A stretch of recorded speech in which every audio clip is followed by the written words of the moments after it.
everyone. Welcome to the Self-Awareness Journey podcast. I'm Melissa Albers. And I'm JJ Parker. This podcast is for seekers, seekers of happiness and joy, seekers of a centered approach to success in life, seekers of their true, authentic selves. Get ready for some real talk on everything from anxiety, emotions, and habits to love, compassion, and forgiveness. We know you'll be challenged and enlightened by this conversation. We're so glad you're here. Let's dive in. Melissa, I went to tennis camp a bit back, and this is like adult tennis camp. I think maybe we talked about this. Like I've been playing, I never played tennis as a kid or in high school or college or anything. Yeah. But I picked it up later in life. Yeah. And it's super fun. I play tennis a lot. So my buddy and I went to tennis camp in Florida. Right. Oh, yeah. Right? I remember this. Yeah. And it was super fun. But I had this realization while I was there because we were working on, obviously we're working on getting better at tennis. And the point of getting better at tennis is to win tennis matches. Wait, and what the big lesson I got from tennis camp was that I actually don't want to win tennis matches. You don't? No. Okay. Right? Well, you just we just did a fork in the road here. This is where we pivot. Yeah, because so what I realized at that moment after, 45 years of life is that in a lot of situations, I'm not very competitive. Oh. Right? That's why I didn't recognize that when you said that, because I am. Most of my goal while playing tennis is to keep the ball going longer. It's more like a cooperative mentality than it is a competitive mentality. Because the coach kept on yelling at me over and over, like JJ, why didn't you take the angle and just crush that ball away? It's like, well, because when the point would be over, we'd stop playing. Are you only like that when it's your turn to serve because you like serving so much that, or you don't like it? So I realized that I feel that I'm more of a cooperative person than a competitive person. Wow. And I thought that was an interesting topic to dissect because there are situations where we need to be competitive. Mm-hmm. There's situations where we need to be cooperative. Mm-hmm. But what those situations are, I think are very mixed up. Well, I have some things to say about this, as you might imagine. When you study first off, let me ask you, do you think you are a competitive or a cooperative person? I would say normally I'm competitive. And I'm because you spent so long in sales. Because I'm trying to recover. I'm a recovering competitor. Yeah, there you go. 55 years old. I'm a recovering competitor. What I was going to say is this is a really interesting place because, so often when we're talking, we just always agree. Most of the time we really agree with very few exceptions. In this situation, talking about competing versus cooperating, that is something that can be measured in a personality assessment tool. And it's measured in the assertive construct. So I know what you have in your head right now. You've got I do. My personality profile on shape a graph. Or whatever. Yeah, loaded in your head. So yep, I do. Let's hear it.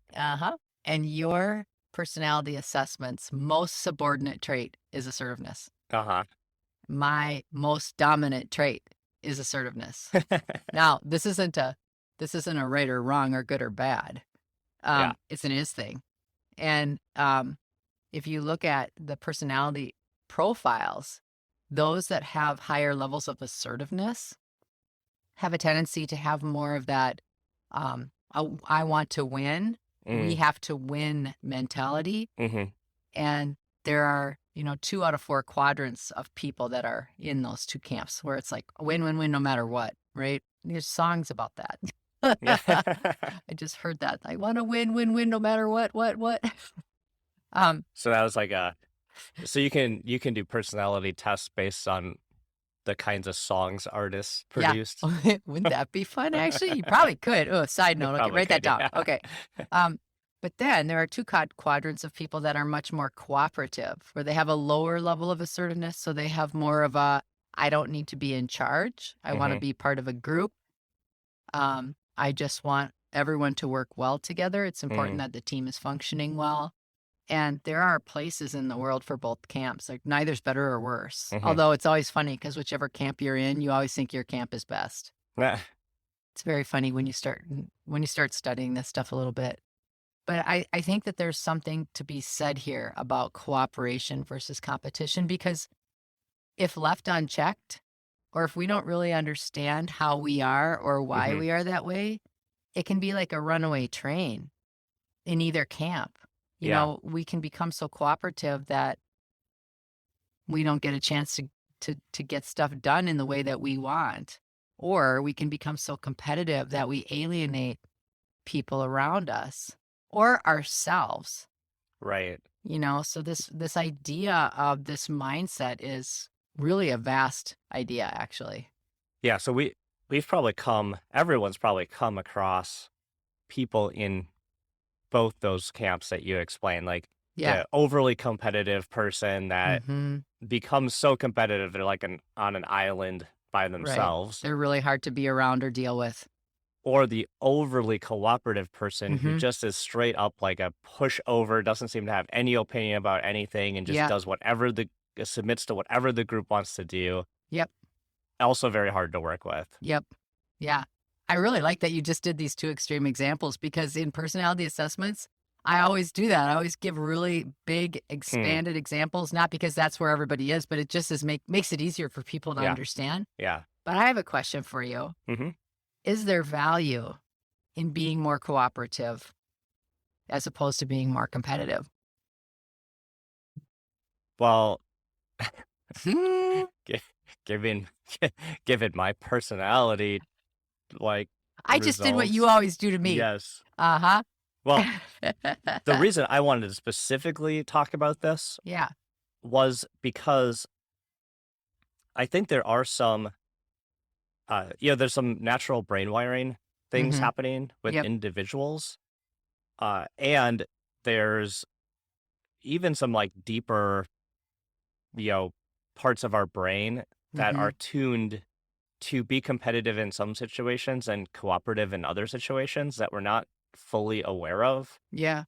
And in our modern society, in our modern environment, those come out in a really weird way. Yeah.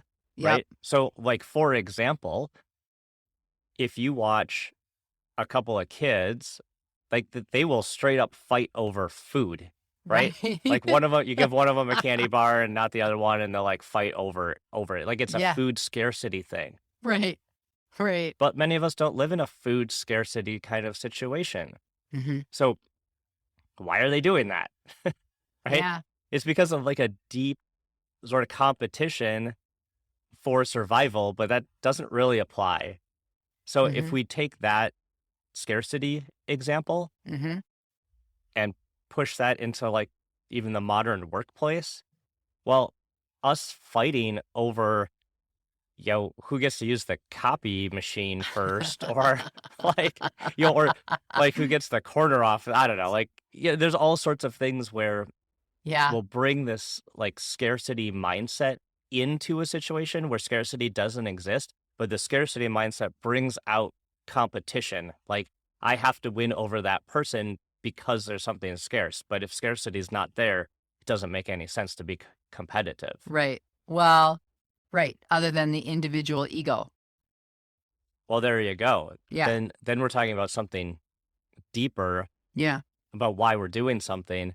But if we're not aware that that's our driver, then we're going to blow up relationships and cause all sorts of a ruckus. Right. For no good reason. Well, I think that there's two drivers to me as you're talking this through. To me, the two drivers are your natural personality trait, which is what I was talking about earlier. That's one driver. And that driver runs underneath everything else. It's like the operating system. Yeah.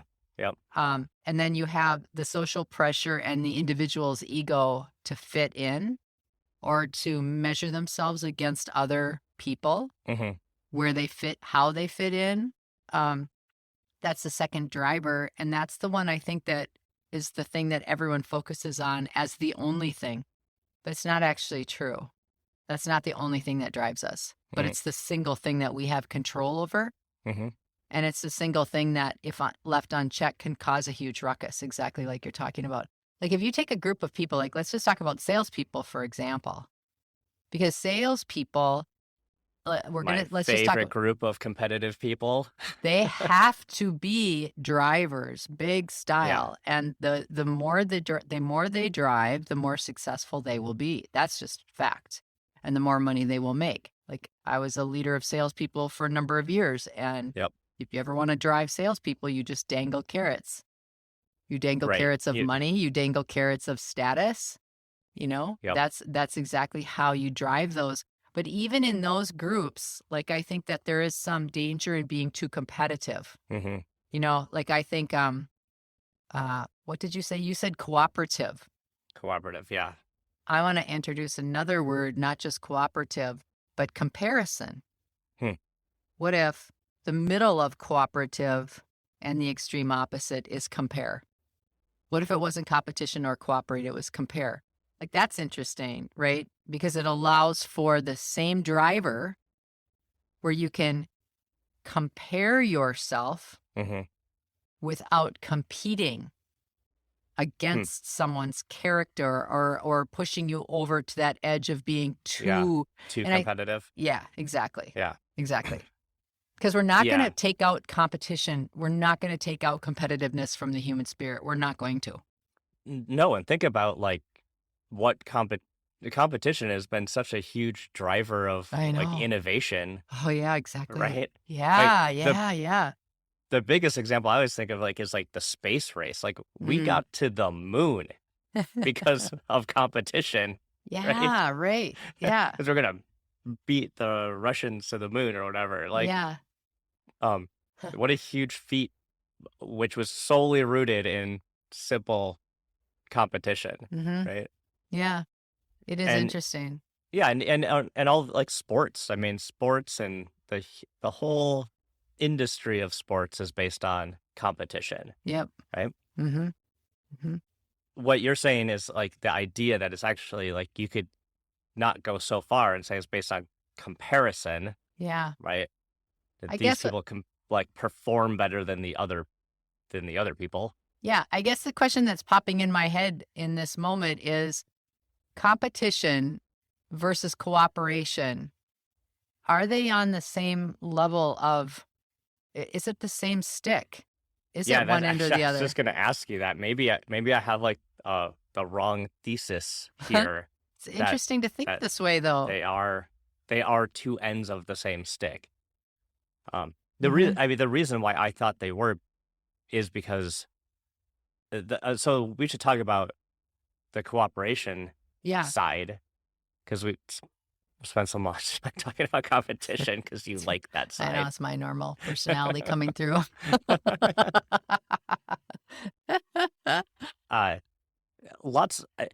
To me, cooperation is a key element of a healthy team and organization. Yep, I agree. You can't have just a competitive organization.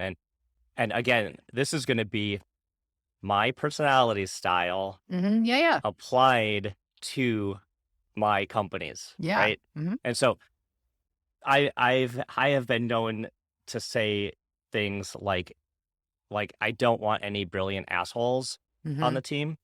And that phrase to me kind of translates into, I don't want like the one superstar that's just causing a ruckus all over the place, who's super highly competitive. Right, exactly. I just would rather have a bunch of really cooperative people, like marching together in the same direction, than a couple of like really brilliant rogue people winning all over the place. Totally. Because I think we get farther as a team than in a highly competitive situation. And this went so far as to, like, as you know, me like abolishing commission from our sales team, which Oh, you hated. that was almost a decade. That was almost a decade of, you would say, no, explain to me why you think we should have salespeople paid differently than everybody else. And I at first I thought it was a joke question. You couldn't, you don't mean that. It can't really. possibly work. Are you crazy? You must be making it just an offhanded passive joke. Oh God, you're not laughing. You're really serious. Yeah, we did. We had a lot. You had a lot of that core belief, but you changed that belief over time. Well, a little bit. I've moved a little bit, right? Yeah. But again, to me, the cooperation is like a super strong thing that I try to apply to the organization. Sometimes not, like you said, like not in a super effective way. Like the sales team runs better now that they're back on a commission. It's okay. You don't have to. I'm not looking for any validation that way. It's okay. You were right. Yeah. The idea that but I agree that there's a long time in my organization where cooperation reigned supreme, and we didn't have much of an edge. Yeah. Right? We were like, I don't know, our competitors are doing stuff, and we're like, oh, it's cool. Let's do our thing. No big deal. We're just kind of plodding along. And we weren't able to like innovate as fast. Yeah. Right? And we weren't able to move as fast because I'd almost eliminated the competitive spirit. Yeah, you weren't uncomfortable. You were not uncomfortable at all. So everything just plodded along. Yeah, which was fine. And then people would say like, oh, JJ, you totally have a lifestyle company. And I would always kind of take offense to that. Yeah, because you were like 32. What? Yeah. It's a great lifestyle. I'm at the prime. Don't call it everyone's that. getting along. People say that about bad companies. Sit around a campfire and sing Kumbaya all afternoon. So I've seen it personally, like a little bit too far on the cooperation. Yeah, I've seen it on both sides though, and I do think, I'm there in is a healthy here. balance. That's why I like this conversation, because you're right, because I have moved to a bit more competitive. Yeah, now, and I've moved to a bit more cooperative. That's interesting. I have. Meet in the middle. Weird. The other thing about competition that I think is interesting is, for me, the competition, my competitive spirit isn't a day-to-day competition. Yeah. It's a decade-long race. Like, I'll win, but it'll be like 10 years from now. And it's just going to come up, and everyone all of a sudden is going to be like, oh, crap. Hey, yep, did you ever hear that story, the tortoise and the hare? That's exactly it. Yeah, I know. Totally the tortoise. I know. I was talking with a business owner, and actually, it was Kurt Rikos, and we've talked with Kurt. He was a guest on our show not too terribly long ago. He's the owner of a recruiting firm here in Minneapolis, and Kurt was talking about a particular newer salesperson, and he was saying, it's just so important that it's a numbers game. Here's all the things that they need to do to be successful. But then he said something that I won't forget, and I thought it was just kind of genius. He said, they have to be in the mindset where they compare, they don't compete. And I was like, ooh, that's really interesting. Compare, not compete. Because he wanted them to compare their numbers, their activity, their style, their scripts, like very much specifics, right? But to not compete against those on their team that were maybe 10 years their senior, or, weren't new. I really liked this idea. And I think a lot of this has to do with our own feelings, like how do we feel in the process of how we're looking at ourselves and looking at other people? Like, how do we feel in that process? Right. So if you're competing and you're not winning, you feel like you're failing, you're losing, like you're failing, like you're bad. Now, if you use compare, you can say my numbers aren't as good as Melissa's numbers, but Melissa's well seasoned. She's much, she's got big, long relationships in this industry. Right. And I hope to get there someday too. Right. And I can maybe adopt some of the things that she's doing from what now. Melissa's doing. Exactly. Right? Yeah. It gives more flexibility, doesn't it? It's more expansive. It Yeah. doesn't feel as constrictive. It doesn't feel as judgmental. And then on the other side, if you're an extremely cooperative person, could you bring in this idea of comparison to kind of help move you a little bit into like moving faster or making faster decisions? Like how would that work? Yeah, I think that's a really good question, because like look at a team of, and I've had many team events that I've done with supportive salespeople that are on teams that have external salespeople. So like they'll have a team of hunters and farmers, so to speak, right? The hunters go out and get the new business, and then you have this whole team of people that support the business, and they're very cooperative. But within team to team, there's a lot of competition still, right? So they can use that awareness of comparison to up their game, to be cooperative, but in a more driven way. Like we could start putting some fun contests together. Let's cooperate to create that. Like we could do more things that push the dial for all of us, as long as we're all in alignment as a group and we move together. Even if we try some new things that we would perceive normally as scary or competitive, if we're doing it all together for all the right reasons, it doesn't feel scary. It doesn't feel like we're in competition. It just feels like we're trying to improve ourselves and to get as good as they are. And wouldn't that be fun? Because what if we surprised them and we got even better? Like that's what happens. That's how it works. Yeah. What I think we've applied to try to transform our fairly passive culture is working on those metrics. Like everyone's got a number, right? So they're able to like drive towards improving their number. Yep, exactly. Which for the more passive folks doesn't feel overly competitive. It just feels like we're just comparing our number to what it was last month. Yeah. Right. Or a different external number. And so that can help. Okay. Before we wrap. Let's not talk about business examples. Oh, okay. What about personally? Oh, it's a slippery slope here, isn't it, JJ? I know, right? We only have like a couple of minutes. Like I don't want to like Thank you for saving us and only doing a couple minutes. Right. Competition like between work things are kind of easy. Right? Because again, they're sort of like, oh, we're whatever, we're making money, we're in this like whole world of business. But people will be overly competitive with each other on a personal level. Totally. Like spouses. Spouses and friends. Like oh, my whatever, my spouse has a better job than me. My spouse cleans the house more. Like whatever it is, there are these little competitions. Oh, I know. Between people, like friends and family. Oh, totally. And spouses that come up, and it's pretty interesting to think like, why is that happening? Like, are we on the same team? You know what? I will tell you again. I would go back to the personality assessment conversation as a really good starting point.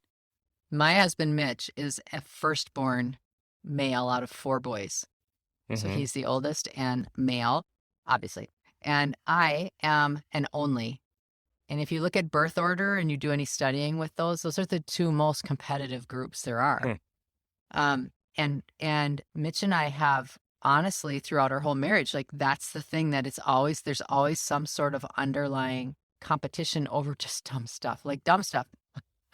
Like who puts the laundry away first? Yes. Or who gets to use the washing machine, or just dumb I stuff. just see like you guys both running down the hall with laundry baskets, like pushing each other out of the way.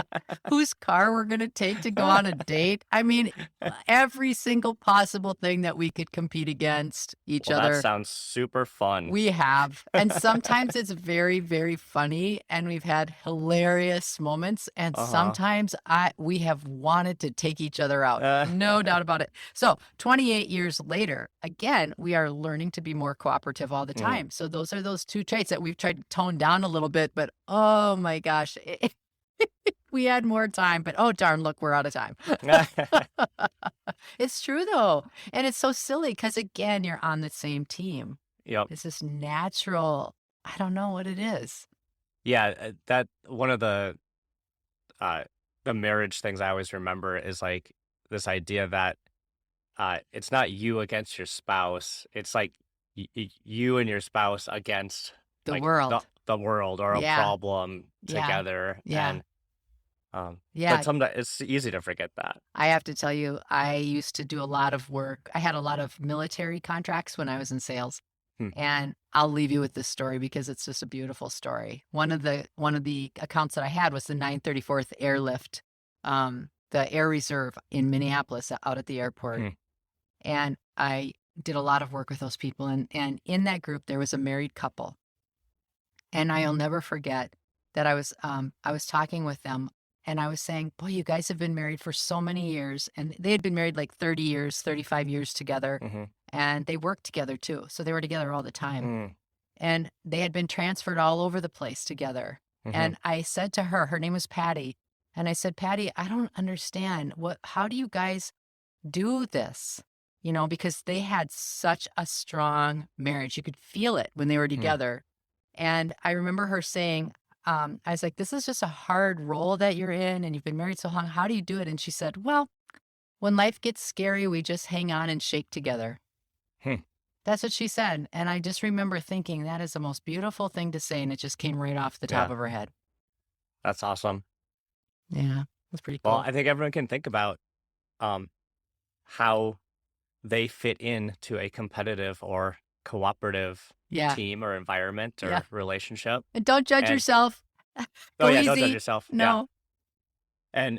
And your wiring. I mean, how many times did you say it? Your personality. So we haven't really talked about personality tests in a while. Yeah, we haven't. But they are super insightful. I would recommend everyone go get one. There's a bunch of them online. Yeah. And just like learn a little bit about your natural wiring. It's super fun. Did you enjoy this episode? Please go to your favorite podcast platform to subscribe, rate, and leave a review so others can discover it as well. Growing self-awareness is a lifelong journey, and there's always further to go. And it's better when we're all in it together. Please think of someone you know who could benefit from hearing today's conversation and share this episode with them. We can't thank you enough for listening. Until next time, happy exploring, seekers.